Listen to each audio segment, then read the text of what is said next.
Ni yupi kwenu ambaye anaweza kumtoa mtoto wake afe kwa ajili ya mtu mwenye dhambi?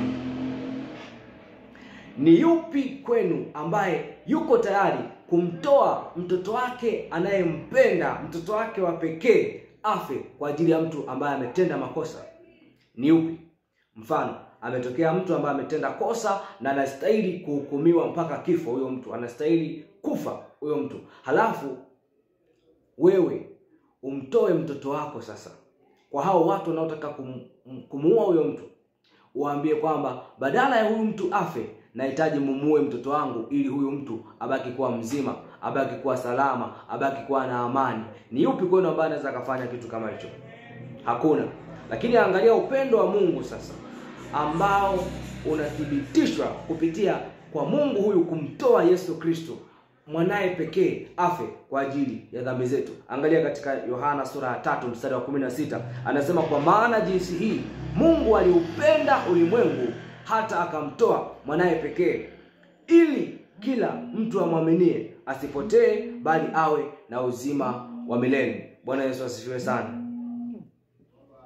Kwa hapa tunathibitishiwa upendo wa Mungu kwetu sisi wanadamu, kwetu sisi wenye dhambi, kwetu sisi ambao tulikuwa tumetenda dhambi, watu ambao tunastahili kuhukumiwa katika jehanamu ya moto wa milele, lakini Yesu Kristo amekufa kwa ajili yetu.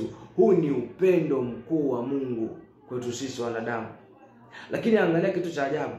Licha ya kwamba Mungu ameuthibitisha upendo wake kwa kumtoa Yesu tukiwa watu wenye dhambi ili Yesu afe badala yetu, lakini bado tunachagua kutopokea huo uzima, kutopokea hiyo karama ya uzima wa milele kwa kumpokea Yesu Kristo.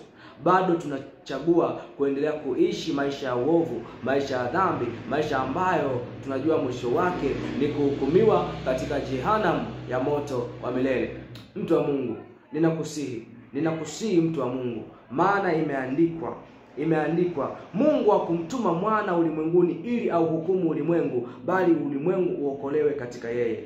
Kwa hiyo lengo la Yesu kufa ni kwa ajili ya ulimwengu kuokolewa na sio ulimwengu uhukumiwe. Bwana Yesu asifiwe.